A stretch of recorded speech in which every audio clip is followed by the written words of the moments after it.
नमस्कार, स्वागत है आप सभी का। आप देख रहे हैं संसद में आज। मैं हूं प्रीति सिंह। आइए जानते हैं संसद में आज के एजेंडे के बारे में विस्तार से। संसद के बजट सत्र के दूसरे चरण के दूसरे सप्ताह का आज चौथा दिन है। आइए जानते हैं संसद के दोनों सदनों में आज लिस्टेड एजेंडे के बारे में। सबसे पहले बात लोकसभा की करते हैं। लोकसभा में वर्ष 2025-26 के लिए जल शक्ति मंत्रालय के नियंत्रण अधीन अनुदानों की मांगों पर आगे की चर्चा और मतदान किया जाना आज के एजेंडे में लिस्टेड है। वर्ष 2025-26 के लिए कृषि और किसान कल्याण मंत्रालय के नियंत्रण के अधीन अनुदानों की मांगों पर चर्चा और मतदान किया जाना भी आज के एजेंडे में शामिल है। साथ ही राज्यसभा में सरकारी विधान कार्यों की बात करें तो वित्त मंत्रालय में राज्य मंत्री पंकज चौधरी 9 दिसंबर 2024 को बैंककारी विधियां संशोधन विधेयक 2024 पर उपस्थित किए गए प्रस्ताव पर आज आगे की चर्चा की जाएगी। वित्त मंत्री निर्मला सीतारमण ये भी प्रस्ताव करेंगी कि ये विधेयक पारित किया जाए।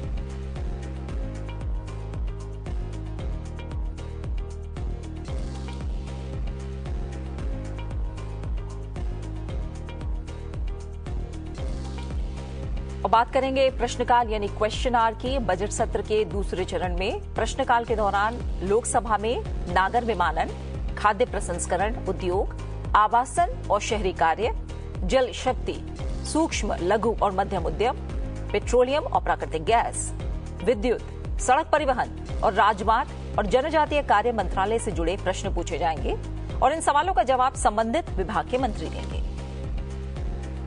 लोकसभा में प्रश्नकाल के दौरान 3 सवाल नागर विमानन मंत्रालय से संबंधित पूछे जाएंगे। इसका जवाब केंद्रीय नागर विमानन मंत्री किंजरापू राममोहन नायडू देंगे। प्रश्नकाल के दौरान लोकसभा में 3 सवाल आवासन और शहरी कार्य मंत्रालय से संबंधित पूछे जाएंगे।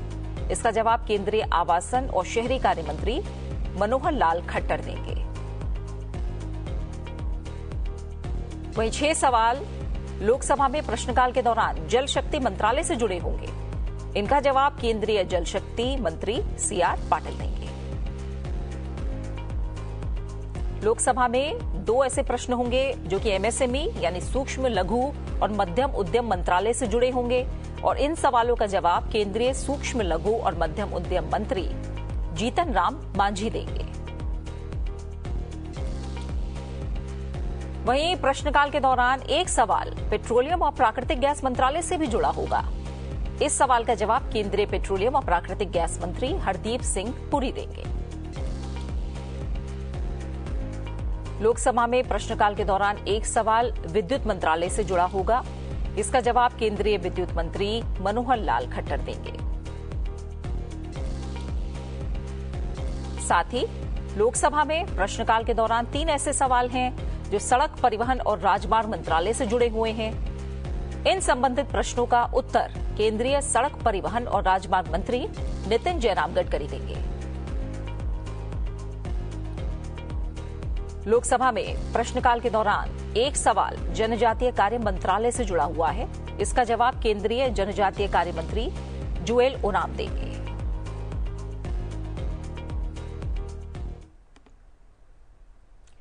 और आइए अब जानते हैं आज लोकसभा में प्रश्नकाल के दौरान किन मंत्रालयों से संबंधित कौन से ऐसे तारांकित प्रश्न हैं यानी स्टार्ट क्वेश्चंस हैं जो आज पूछे जाने हैं। मध्य प्रदेश के खरगोन से भारतीय जनता पार्टी के सांसद गजनेंद्र सिंह पटेल का सवाल विद्युत मंत्रालय से होगा और वो विद्युत मंत्री से विद्युत परियोजनाओं की रक्षित स्थिति से जुड़ा सवाल करेंगे। वो पूछेंगे कि विद्युत परियोजनाओं की रक्षित स्थिति निर्धारित करने के लिए अपनाए जाने वाले प्रस्तावित विशिष्ट मानदंडों का ब्यौरा क्या है। विभिन्न क्षेत्रों में ऊर्जा दक्षता पहलों के प्रभाव को मापने के लिए कौन सी प्रणालियां शुरू की जाने की संभावना है। उत्तर प्रदेश के कुशीनगर से भारतीय जनता पार्टी के सांसद विजय कुमार दुबे नागरिक विमानन मंत्री से उड़ान योजना के अंतर्गत विमानन अवसंरचना संबंधी सवाल करेंगे। वो जानना चाहेंगे कि पिछले 10 वर्ष के दौरान उड़ान योजना के तहत स्वीकृत और संचालित हवाई अड्डों हेलीपोर्ट और जल हवाई अड्डों की संख्या कितनी है। साथ ही इससे संबंधित लक्ष्यों को प्राप्त करने में किसी भी कमी के अगर कुछ कारण रहे हैं तो उन कारणों का ब्यौरा भी उन्होंने अपने प्रश्न के जरिए मांगा है।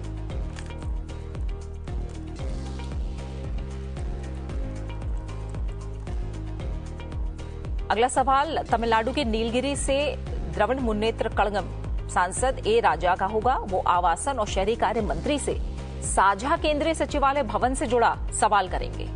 जानना चाहेंगे कि सरकार के विभिन्न कार्यालयों के लिए नई दिल्ली में सेंट्रल विस्टा में केंद्रीय सचिवालय के साझा भवन के निर्माण के काम में कितनी प्रगति हुई है और विभिन्न कार्यालय कब तक नए भवन में ट्रांसफर हो जाएंगे।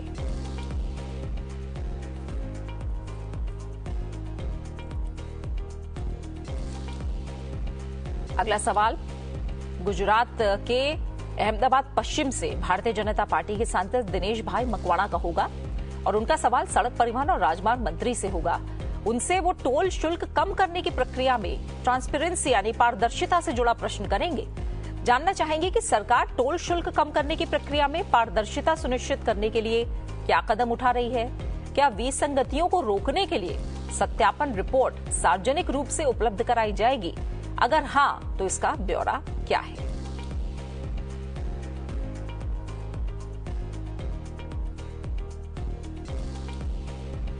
छत्तीसगढ़ से भारतीय जनता पार्टी की सांसद रूप कुमारी चौधरी जल शक्ति मंत्री से महासमुंद में जल जीवन मिशन से जुड़ा प्रश्न पूछेंगी। वो पूछेंगे कि महासमुंद लोकसभा निर्वाचन क्षेत्र के महासमुंद, धमतरी और गरियाबंद जिलों में जल जीवन मिशन के तहत अब तक कितने घरेलू नल कनेक्शन दिए गए हैं और स्वीकृत परियोजनाओं की कुल संख्या कितनी है। साथ ही कितने काम पूरे हो चुके हैं और कितने अभी पूरे होने हैं।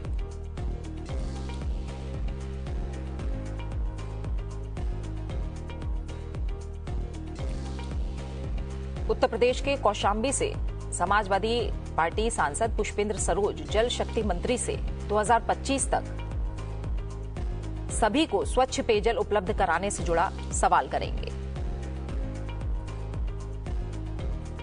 वो पूछेंगे कि 2025 तक सभी के लिए स्वच्छ पेयजल की उपलब्धता सुनिश्चित करने के लिए सरकार द्वारा क्या उपाय किए गए हैं या किए जा रहे हैं। नदियों में विशेषकर गंगा और यमुना नदियों में प्रदूषण की स्थिति से निपटने के लिए क्या उपाय किए जा रहे हैं।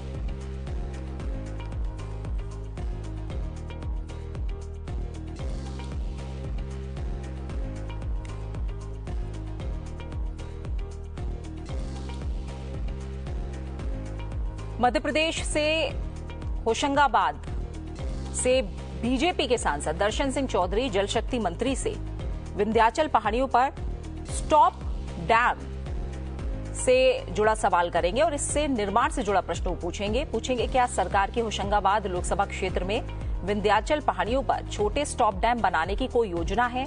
अगर हां तो इससे जुड़ा ब्यौरा क्या है और जल संरक्षण के लिए विशेषज्ञों द्वारा क्या विशिष्ट सिफारिशें की गई हैं।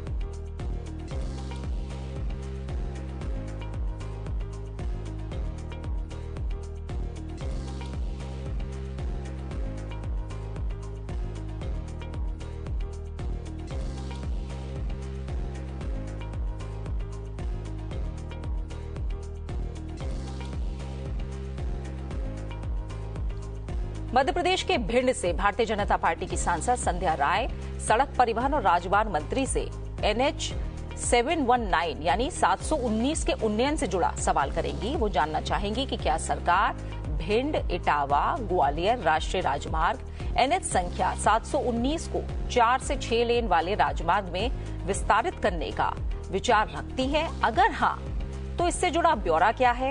क्या विस्तृत परियोजना रिपोर्ट DPR के अनुमोदन के बावजूद राष्ट्रीय राजमार्ग के विस्तार में देरी हुई है। अगर हां तो इसके क्या कारण हैं।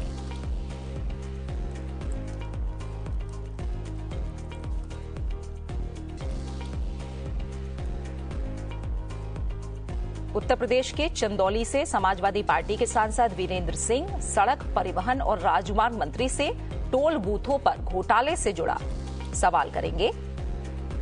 वो पूछेंगे कि क्या सरकार को भारतीय राष्ट्रीय राजमार्ग प्राधिकरण यानी NHAI के अंतर्गत राष्ट्रीय राजमार्गों पर टोल बूथों पुलों पर फर्जी सॉफ्टवेयर के माध्यम से घोटालों के बारे में कोई जानकारी है?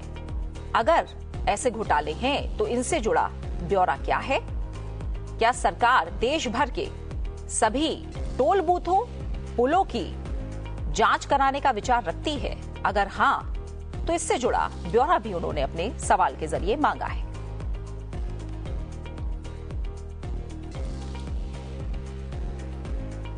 डिंडीगुल तमिलनाडु से भारतीय कम्युनिस्ट पार्टी मार्क्सवादी के सांसद सच्चिदानंदम आर नागरिक उड्डयन मंत्री से मानव रहित विमान प्रणाली के संचालन से जुड़ा सवाल करेंगे। वो जानना चाहेंगे कि देश में वर्तमान में कानूनी रूप से अनुमत विभिन्न प्रकार की विमान प्रणालियां क्या हैं और उनके संचालन की अनुमति किन उद्देश्यों के लिए दी जाती है। क्या सरकार ने मानव रहित विमान प्रणाली के संचालन के लिए कोई नियम बनाए हैं? अगर हां, तो इससे जुड़ा ब्यौरा उन्होंने मांगा है।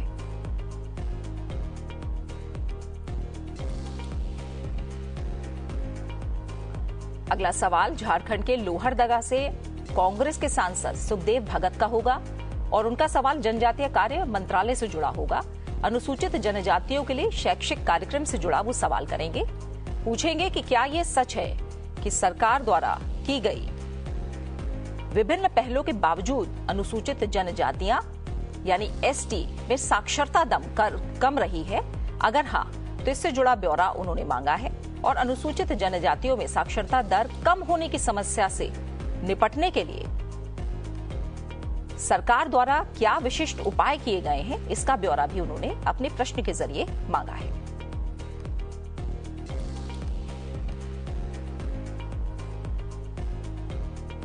कर्नाटक के मैसूर से भारतीय जनता पार्टी के सांसद यदुवीर वाडियार जल शक्ति मंत्री से समुदाय आधारित भूजल प्रबंधन पद्धतियों से जुड़ा सवाल करेंगे। वो पूछेंगे कि कर्नाटक में भूजल के गिरते स्तर को दूर करने के लिए क्या विशिष्ट पहल की गई है? क्या मैसूर जिले में कोई समुदाय आधारित भूजल प्रबंधन पद्धतियां लागू की गई हैं? अगर हां, तो इससे जुड़ा ब्यौरा क्या है?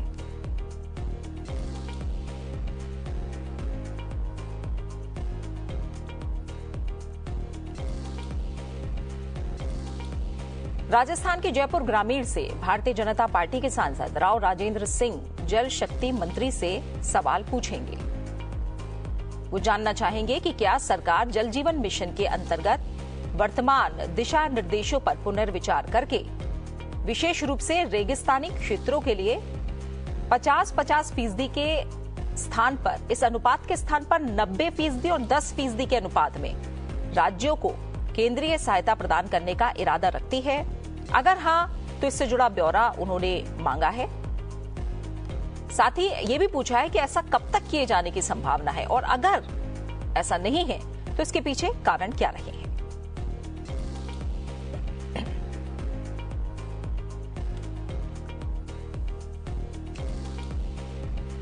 राजस्थान के जालौर से भारतीय जनता पार्टी के सांसद लुम्बाराम चौधरी का प्रश्न सूक्ष्म लघु और मध्यम उद्यम मंत्री से होगा। वो सवाल करेंगे कि देश के कुल सकल घरेलू उत्पाद GDP में सूक्ष्म लघु और मध्यम उद्यम यानी MSME उत्पादों की हिस्सेदारी कितनी है और वर्ष 2004 से 2010 की अवधि की तुलना में पिछले 10 वर्षों के दौरान इसमें कितनी वृद्धि दर्ज की गई है। असम के गुवाहाटी से भारतीय जनता पार्टी की सांसद बिजुली कलिता मेधी पेट्रोलियम और प्राकृतिक गैस मंत्री से सवाल करेंगी। देश भर में सिटी गैस डिस्ट्रीब्यूशन नेटवर्क विस्तार की हिमाचल प्रदेश और दिल्ली सहित राज्य संघ राज्य क्षेत्रवार वर्तमान स्थिति क्या है? क्या सरकार ने LPG से PNG पर स्विच करने वाले उपभोक्ताओं के लिए कोई सब्सिडी या प्रोत्साहन शुरू किया है? अगर हां, तो इससे जुड़ा ब्यौरा उन्होंने अपने सवाल के जरिए मांगा है। साथ ही ये भी जानना चाहा है कि टियर 2 और टियर 3 शहरों में PNG की उपलब्धता के लिए अनुमानित समय सीमा क्या है। तमिलनाडु के पोल्लाची से डीएमके के सांसद ईश्वर स्वामी के आवास और शहरी कार्य मंत्री से जुड़े सवाल होंगे और वो तमिलनाडु में स्मार्ट सिटी परियोजनाओं से जुड़ा सवाल करेंगे। वो जानना चाहेंगे कि विकास परियोजनाओं के लिए चयनित स्मार्ट शहरों में विशेष रूप से तमिलनाडु में कितनी मलिन बस्तियां ध्वस्त की गई हैं? क्या स्मार्ट सिटी मिशन के तहत विकास उद्देश्यों के लिए भूमि अधिग्रहण करने से पहले झुग्गियों में रहने वाले लोगों को पुनर्वास प्रदान करने के लिए राज्य सरकारों को कोई दिशा निर्देश दिए गए हैं? अगर हाँ, तो इससे जुड़ा ब्यौरा उन्होंने मांगा है। राष्ट्रीय राजधानी क्षेत्र नई दिल्ली से भारतीय जनता पार्टी की सांसद बांसुरी स्वराज जल शक्ति मंत्री से प्रश्न पूछेंगी और जानना चाहेंगे कि जल प्रबंधन में टेक्नोलॉजी आधारित समाधानों को एकीकृत करने में अर्घ्यम की भूमिका क्या है।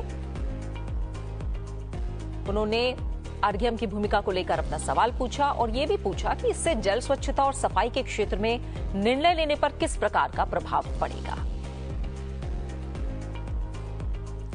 उत्तर प्रदेश के रॉबर्ट्सगंज से समाजवादी पार्टी के सांसद छोटे लाल सूक्ष्म, लघु और मध्यम उद्यम मंत्री से एमएसएमई के समक्ष चुनौतियों से जुड़ा सवाल करेंगे। वो जानना चाहेंगे कि क्या ये सच है कि मध्यम, लघु और सूक्ष्म उद्यम यानी एमएसएमई औपचारिकता और समावेशन, वित्त, बाजार, प्रौद्योगिकी और डिजिटलीकरण की सीमित सुलभता, बुनियादी ढांचे की बाधाओं और कौशल विकास संबंधी समस्याओं सहित अन्य चुनौतियों का सामना कर रहे हैं? अगर हाँ, तो सरकार द्वारा इन बाधाओं को दूर करने, एमएसएमई को मजबूत करने और उनकी प्रतिस्पर्धात्मकता को बढ़ाने के लिए क्या पहल या उपाय किए जा रहे हैं? महाराष्ट्र के मुंबई उत्तर मध्य से कांग्रेस की सांसद प्रोफेसर वर्षा एकनाथ गायकवाड़ नागरिक उड्डयन मंत्री से उपयोगकर्ता विकास शुल्क से जुड़ा प्रश्न पूछेंगी। वो जानना चाहेंगे कि उपयोगकर्ता विकास शुल्क और अन्य शुल्कों में वृद्धि से कितने प्रतिशत भाग का विमानपत्तन के बुनियादी ढांचे और सुविधाओं को बेहतर बनाने में पुनः निवेश किया जाता है। बिहार के काराकाट से भारतीय कम्युनिस्ट पार्टी, मार्क्सवादी लेनिनवादी लिबरेशन के सांसद राजा राम सिंह आवास और शहरी कार्य मंत्री से शहरी स्थानीय निकायों में टाउन वेंडिंग समितियों के गठन से जुड़ा सवाल करेंगे। वो पूछेंगे कि राज्यवार कितने शहरी स्थानीय निकायों ने स्ट्रीट वेंडर्स आजीविका संरक्षण और स्ट्रीट वेंडिंग विनियमन अधिनियम 2014 के अधिदेश के अनुसार स्ट्रीट वेंडर्स का सर्वेक्षण किया है और शहरी विक्रय समितियों का गठन किया है।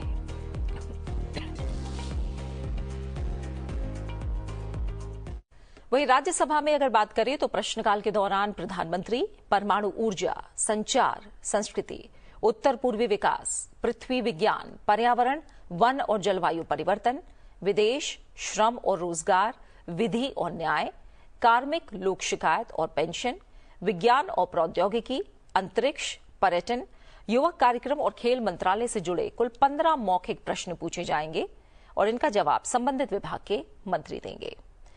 राज्यसभा में प्रश्नकाल के दौरान एक सवाल परमाणु ऊर्जा मंत्रालय से संबंधित पूछा जाएगा और इसका जवाब केंद्रीय परमाणु ऊर्जा राज्य मंत्री स्वतंत्र प्रभार डॉक्टर जितेंद्र सिंह देंगे।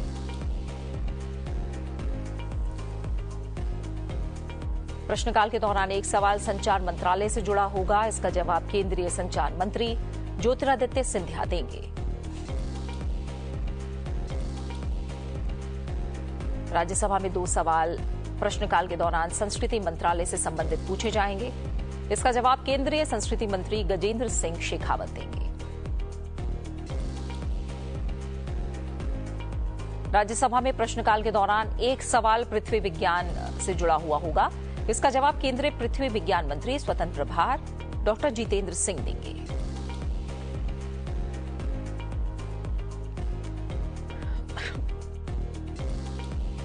में प्रश्नकाल के दौरान 3 ऐसे प्रश्न होंगे जो वन, पर्यावरण और जलवायु परिवर्तन मंत्रालय से जुड़े होंगे। इसका जवाब केंद्रीय वन, पर्यावरण और जलवायु परिवर्तन मंत्री भूपेंद्र यादव देंगे।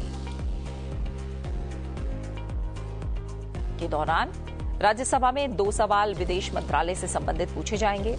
इसका जवाब केंद्रीय विदेश मंत्री एस जयशंकर देंगे।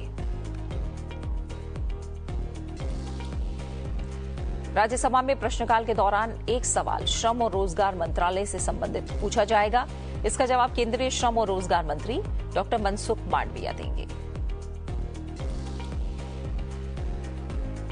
साथ ही उच्च सदन में एक सवाल प्रश्नकाल के दौरान विधि और न्याय मंत्रालय से जुड़ा भी होगा। इसका जवाब केंद्रीय विधि और न्याय राज्य मंत्री स्वतंत्र प्रभार अर्जुन राम मेघवाल देंगे। राज्यसभा में प्रश्नकाल के दौरान एक सवाल विज्ञान और प्रौद्योगिकी मंत्रालय से जुड़ा होगा। इसका जवाब केंद्रीय विज्ञान और प्रौद्योगिकी राज्य मंत्री स्वतंत्र प्रभार डॉक्टर जितेंद्र सिंह देंगे। राज्यसभा में प्रश्नकाल के दौरान एक सवाल युवक कार्यक्रम और खेल मंत्रालय से संबंधित पूछा जाएगा। इसका जवाब केंद्रीय युवक कार्यक्रम और खेल मंत्री डॉक्टर मनसुख मांडविया देंगे।